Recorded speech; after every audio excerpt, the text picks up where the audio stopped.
एक बार भगवान बुद्ध चेतवन विहार में रह रहे थे। भिक्षु चक्षुपाल भगवान से मिलने के लिए आए थे। उनके आगमन के साथ उनकी दिनचर्या, व्यवहार और गुणों की चर्चा भी हुई। भिक्षु चक्षुपाल अंधे थे।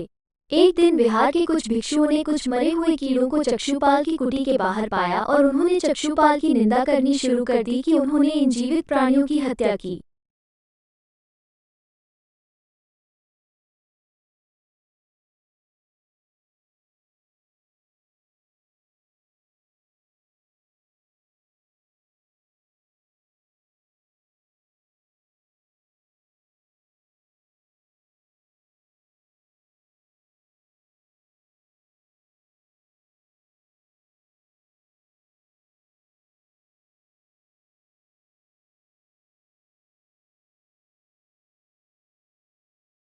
इसके विपरीत इस बुढ़िया ने अपने मुंह का कौर ही मुझे दे डाला है। भले ही यह बुढ़िया निर्धन है, लेकिन इसे संपत्ति की कोई लालसा नहीं है। यही कारण है कि इसका दान मैंने खुले हृदय से, दोनों हाथों से स्वीकार किया है। इसके विपरीत इस बुढ़िया ने अपने मुंह का कौर ही मुझे दे डाला है। भले ही यह बुढ़िया निर्धन है, लेकिन इसे संपत्ति की कोई लालसा नहीं है। यही कारण है कि इसका दान मैंने खुले हृदय से, दोनों हाथों से स्वीकार किया है। चिकित्सक को तो पता था कि उस स्त्री की आंखें ठीक हो गई हैं। वो झूठ बोल रही है। उसे सबक सिखाने के लिए या बदला लेने के लिए चक्षुपाल ने दूसरी दवा दी। उस दवा से महिला फिर अंधी हो गई। वो कितना ही रोई पिटी, लेकिन चक्षुपाल जरा भी नहीं पसीजा। इस पाप के फलस्वरूप अगले जन्म में चिकित्सक को अंधा बनना पड़ा। प्रेरक कहानी 2, परिश्रम और धैर्य।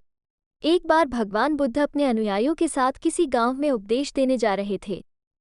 उस गांव से पूर्व ही मार्ग में उन लोगों को जगह जगह बहुत सारे गड्ढे खुदे हुए मिले।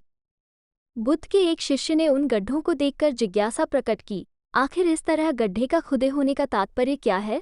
प्रेरक कहानी 3, अमृत की खेती। एक बार भगवान बुद्ध भिक्षा के लिए एक किसान के यहाँ पहुँचे। तथागत को भिक्षा के लिए आया देखकर किसान उपेक्षा से बोला, श्रमण में हल जोतता हूँ और तब खाता हूँ। तुम्हें भी हल जोतना और बीज बोना चाहिए और तब खाना खाना चाहिए। प्रेरक कहानी 3, अमृत की खेती। बुद्ध ने कहा, महाराज, मैं भी खेती ही करता हूँ।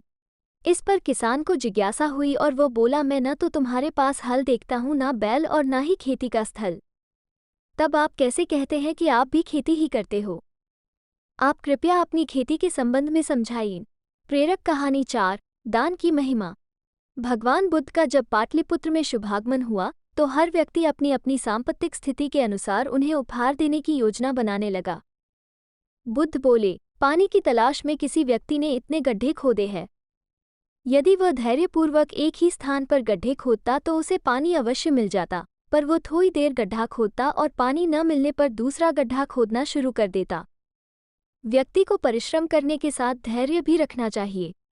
भगवान बुद्ध ने निंदा कर रहे उन भिक्षुओं को बुलाया और पूछा कि क्या तुमने भिक्षु को कीड़े मारते हुए देखा है? उन्होंने उत्तर दिया, नहीं। इस पर भगवान बुद्ध ने उन साधकों से कहा कि जैसे तुमने उन्हें कीड़ों को मारते हुए नहीं देखा, वैसे ही चक्षुपाल ने भी उन्हें मरते हुए नहीं देखा और उन्होंने कीड़ों को जानबूझकर नहीं मारा है, इसलिए उनकी भर्त्सना करना उचित नहीं है। भिक्षुओं ने इसके बाद पूछा कि चक्षुपाल अंधे क्यों हैं? उन्होंने इस जन्म में अथवा पिछले जन्म में क्या पाप किए? भगवान बुद्ध ने चक्षुपाल के बारे में कहा कि वे पूर्व जन्म में एक चिकित्सक थे। एक अंधी स्त्री ने उनसे वादा किया था कि यदि वे उसकी आंखें ठीक कर देंगे तो वो और उसका परिवार उनके दास बन जाएंगे।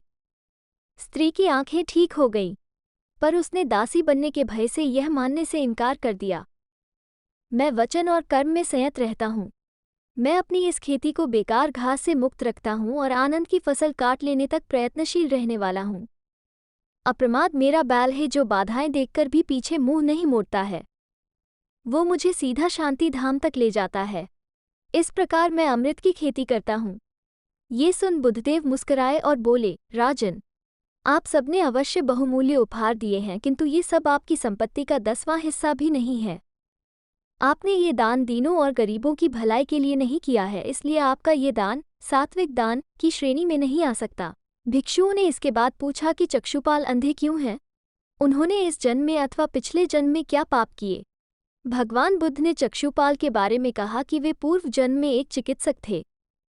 एक अंधी स्त्री ने उनसे वादा किया था कि यदि वे उसकी आंखें ठीक कर देंगे तो वो और उसका परिवार उनके दास बन जाएंगे। स्त्री की आंखें ठीक हो गईं, पर उसने दासी बनने के भय से यह मानने से इनकार कर दिया। मैं वचन और कर्म में संयत रहता हूँ। मैं अपनी इस खेती को बेकार घास से मुक्त रखता हूँ और आनंद की फसल काट लेने तक प्रयत्नशील रहने वाला हूँ।